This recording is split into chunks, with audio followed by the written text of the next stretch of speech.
নমস্কার বন্ধুরা, গল্প পাঠের আসরে আপনাদের সবাইকে স্বাগত। আজকে আমি সায়ন্তনী পাঠ করছি রবিবাসরীয় উত্তরবঙ্গ সংবাদে প্রকাশিত গল্প বিশ্বাসঘাতক, লেখক অমিতাভ সাহা। ভালো লাগলে লাইক, শেয়ার, কমেন্ট ও সাবস্ক্রাইব করবেন। গ্রীষ্মের সন্ধ্যা। বছর 30-এর ঈশা ফ্ল্যাটের ব্যালকনিতে বসে কফি খাচ্ছিল। হঠাৎই দরজায় মৃদু করাঘাত। দরজা খুলতেই দেখল সামনে দাঁড়িয়ে অ্যাপার্টমেন্টের কেয়ারটেকার, হাতে খাম। ভেতরে একটি হাতে লেখা চিঠি। লেখার ভঙ্গিটি মন ছুঁয়ে যায়। প্রিয় ঈশা, জানি না আমাকে মনে রেখেছ কি না। 5 বছর আগে সিমলায় আমাদের দেখা হয়েছিল। তোমার সাথে কথা বলাটা খুবই জরুরি। শনিবার সন্ধ্যা 7টায় পার্ক স্ট্রিটের দ্য ক্যাসকেড রেস্তোরাঁয় এসো একবার। এক গভীর রহস্য তোমার সামনে সেদিন উন্মোচিত হবে। ইতি, আরিয়ান। ঈশা চমকে উঠল। আরিয়ান? বছর 5 আগে সিমলায় একটি প্রজেক্টের কাজে গিয়ে আরিয়ানের সঙ্গে তার পরিচয় হয়েছিল। পরিচয়ের পর কয়েকদিন কেটেছিল অন্তরঙ্গ আলাপচারিতায়, হাসি ঠাট্টা আর এক অদ্ভুত ভালো লাগায়। তারপর আরিয়ান হঠাৎই উধাও হয়ে যায়। 5 বছর পর এই চিঠি। ঈশার মনে একদিকে 5 বছরের নীরবতার কারণ জানার প্রবল কৌতূহল, অন্যদিকে এক অজানা ভয় দানা বাঁধতে লাগলো। শনিবার। ঘড়ির কাঁটায় সন্ধে 6:30। ঈশা একটি ট্যাক্সি নিয়ে রেস্তোরাঁর সামনে এসে দাঁড়ালো। রেস্তোরাঁর ভেতরে আচ্ছা আলো, মৃদু সঙ্গীতের সুর ভেসে আসছে। ঈশা একটু এক্সাইটেড। রেস্তোরাঁয় ঢুকে এদিক ওদিক চোখ ঘোরাতে লাগলো। হঠাৎ দুজনের চোখাচোখি হলো। আরিয়ানের মুখে ম্লান হাসি, চোখে গভীর আবেগ। 5 বছরের দূরত্ব যেন এক লহমায় মুছে গেল। আরিয়ান টেবিল থেকে উঠে এসে ঈশার হাত ধরল। প্রাথমিক কুশল বিনিময়ের পর আরিয়ান সরাসরি আসল কথায় এলো। কণ্ঠে এক অদ্ভুত গাম্ভীর্য। ঈশা, ভীষণ বিপদে পড়েছি। এক অন্ধকার জালে আমি জড়িয়ে পড়েছি। সেখান থেকে বেরোনো প্রায় অসম্ভব। ঈশা অবাক হয়ে বলল, কিসের বিপদ? সিমলায় যে সংস্থার হয়ে কাজ করছিলাম তারা প্রত্নতাত্ত্বিক নিদর্শন উদ্ধারের কাজ করে। আপাত দৃষ্টিতে বৈধ মনে হলেও আসলে ওই সংস্থা আন্তর্জাতিক চোরাচালান চক্রের সঙ্গে জড়িত। সিমলায় আমাদের দেখা হওয়ার কিছুদিন পরেই তাদের বেশ কিছু অপরাধমূলক কার্যকলাপের কথা আমি জানতে পেরেছি। ওদের বিরুদ্ধে আরও তথ্য প্রমাণ সংগ্রহের জন্য আরেকটি নতুন ঠিকানায় ওদের নতুন প্রজেক্টে জয়েন করি, যেখানে ওদের অবৈধ কর্মকাণ্ডের ব্যাপারে আরও নিশ্চিত হই। ঈশা স্তম্ভিত। এখন কি হবে? গত সপ্তাহে ওদের হাত থেকে পালিয়েছি। ওরা আমাকে খুঁজছে। ওরা জানে আমার কাছে সব তথ্য আছে, যা ভাসলে ওদের পুরো নেটওয়ার্ক সম্পূর্ণভাবে ভেঙে পড়বে। ঈশার মন আরিয়ানের বিপদের কথা শুনে ব্যথিত হয়ে উঠল। বলল, তা আমি কি করতে পারি আরিয়ান? তুমি পারো ঈশা। একটি এনক্রিপ্টেড ড্রাইভে ওদের সব তথ্য আছে, সেটা তোমাকে দিচ্ছি। আরিয়ান পকেট থেকে একটি ইউএসবি ড্রাইভ বের করে ঈশার হাতে দিয়ে দিল। রেস্তোরাঁ থেকে ফিরে আসার পর থেকেই ঈশার মন অস্থির। আরিয়ানের দেওয়া ইউএসবি ড্রাইভটি হাতে নিয়ে সে ভাবতে লাগলো আরিয়ান জীবনের সব থেকে কঠিন মুহূর্তে তার শরণাপন্ন হয়েছে। সে ল্যাপটপে ইউএসবি ড্রাইভটি ঢোকালো। ড্রাইভের ভেতরে একটি ফাইল, যার নাম প্রজেক্ট ফিনিক্স। ফাইলটি পাসওয়ার্ড প্রোটেক্টেড। ঈশা অনেক চেষ্টা করেও খুলে উঠতে পারল না। সেই রাতে ঈশা একটুও ঘুমোতে পারল না। আরিয়ানের মুখ, তার চোখের আতঙ্ক, তার অনুরোধ, সব মিলে এক অস্থির রাত কাটল। পরদিন সকালে সংবাদপত্র খুলতেই চমকে উঠল। প্রথম পাতায় বড় খবর, আন্তর্জাতিক চোরাচালান চক্রের সদস্য আরিয়ান সেনগুপ্তকে কলকাতার একটি হোটেলে মৃত অবস্থায় পাওয়া গিয়েছে। প্রাথমিক তদন্তে মনে হচ্ছে অস্বাভাবিক মৃত্যু। ঈশা স্তম্ভিত। গত সন্ধ্যায় আরিয়ানের সঙ্গে তার কথা হলো, আর আজ সকালে সে মৃত। প্রাণহানির আশঙ্কা সে করেছিল, সে আশঙ্কায় সত্যি প্রমাণিত হলো শেষ পর্যন্ত।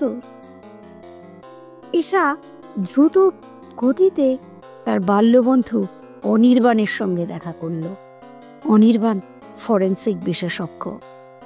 অনির্বাণের কাছে গিয়ে পুরো ঘটনাটা খুলে বলল। অনির্বাণ সব মনোযোগ দিয়ে শুনে ইউএসবি ড্রাইভটি নিয়ে কিছুক্ষণ পরীক্ষা করল। এটা খুব জটিল এনক্রিপশন, তবে আমি চেষ্টা করছি, অনির্বাণ বলল। কিছুক্ষণ পরে অনির্বাণ খুশি হয়ে বলল, পেরেছি, ফাইলটা ডিক্রিপ্ট করে ফেলেছি। ফাইলটি খুলতে খুলতেই দুজনে চমকে উঠল। ফাইলের ভেতরে রয়েছে আন্তর্জাতিক চোরাচালান চক্রের সমস্ত তথ্য, তাদের সদস্যদের নাম, ছবি, ব্যাংক অ্যাকাউন্ট ডিটেলস, এবং জ্বলজ্বল করছে তাদের প্রধানের নাম, বিক্রম সান্যাল। বিক্রম সান্যাল কলকাতায় একজন প্রভাবশালী ব্যবসায়ী। ফাইলের মধ্যে আরও একটি ছোট ভিডিও ক্লিপ রয়েছে। ভিডিওটিতে আরিয়ান ক্যামেরার সামনে দাঁড়িয়ে বলছে, ঈশা, বিক্রম সান্যাল আমার পেছনে লেগে গিয়েছে, আর আমি আসলে আরিয়ান সেনগুপ্ত নই। আমি একজন পুলিশ ইনফরমার। আমার নাম রাজীব মেহরা। এই চক্রের ভেতরে তথ্য সংগ্রহ করার জন্য আরিয়ানের ছদ্মবেশ নিয়েছি। তোমার বাবাও এই চক্রের অত্যন্ত গুরুত্বপূর্ণ নথির সন্ধান পেয়েছিলেন, যা তুমি জানো না। ঈশা হতবাক। মনে পড়ল বাবা প্রায়ই বলতেন তিনি এক বিশেষ নথির খোঁজ করছেন, কিন্তু তিনি কখনোই বিস্তারিত কিছু বলেননি। তার বাবা 2 বছর আগে এক রহস্যজনক সড়ক দুর্ঘটনায় মারা গিয়েছেন। তখন ভেবেছিল এটা নিছকই দুর্ঘটনা। ঈশা তক্ষুনি বাবার পুরনো স্টাডি রুমে গেল। সেখানে বাবার গবেষণাপত্র, বই এবং কিছু ব্যক্তিগত জিনিস ছিল। খুঁটিয়ে খুঁটিয়ে সব দেখতে লাগলো। একটি পুরনো ড্রয়ারের পেছনে সে একটি লকার দেখতে পেল। লকার খুলতেই তার চোখ কপালে উঠল। ভেতরে একটি পুরনো পুঁথি, যার মধ্যে জটিল নকশা আঁকা, এবং একটি চিঠি। চিঠিতে তার বাবার হাতের লেখা, প্রিয় ঈশা, আমি একটি আন্তর্জাতিক চোরাচালান চক্রের সন্ধান পেয়েছি, যারা প্রাচীন নিদর্শন পাচার করে। তাদের কার্যকলাপের গুরুত্বপূর্ণ নথি খুঁজে পেয়েছি। বিক্রম সান্যাল এই চক্রের মূল হোতা। সে আমাকে বাধা দেওয়ার চেষ্টা করছে। তোকে এই বিপজ্জনক সত্য থেকে দূরে রাখতে চেয়েছিলাম। যদি আমার কিছু হয় তাহলে এই নথি সঠিক কর্তৃপক্ষের হাতে তুলে দেব। ইতি, তোর বাবা। ঈশা স্তম্ভিত। তাহলে তার বাবাও এই চক্রের সন্ধান পেয়েছিলেন? রহস্য উন্মোচন করতে গিয়ে হয়তো তিনি মারা গিয়েছেন। সে বুঝতে পারল বাবার অসমাপ্ত কাজ তাকেই শেষ করতে হবে। কিন্তু বিক্রম সান্যাল, যিনি এত প্রভাবশালী নেতা, তাকে মোকাবিলা করা এতটা সহজ হবে না। ঈশা আরিয়ানের দেওয়া ইউএসবি ড্রাইভের তথ্য এবং বাবার পুঁথি নিয়ে গভীর সংকটে পড়ল। ঠিক করল পুলিশের সাহায্য নেবে, কিন্তু তার মনে ভয় কাজ করছিল। রাজীব মানে আরিয়ান একজন পুলিশ ইনফরমার ছিল, তার মানে পুলিশ মহলেও বিক্রম সান্যালের প্রভাব থাকতে পারে। ঠিক তখনই ঈশার ফোনে অচেনা নম্বর থেকে একটি কল এলো। ফোন তুলতেই ওপাশ থেকে কর্কশ গলা শোনা গেল, ঈশা, তোমার বাবার রেখে যাওয়া নথিপত্র আর সেই পুঁথি আমার চাই। যদি না দাও তাহলে তোমার কি হবে কল্পনাও করতে পারবে না। ঈশা চমকে উঠল।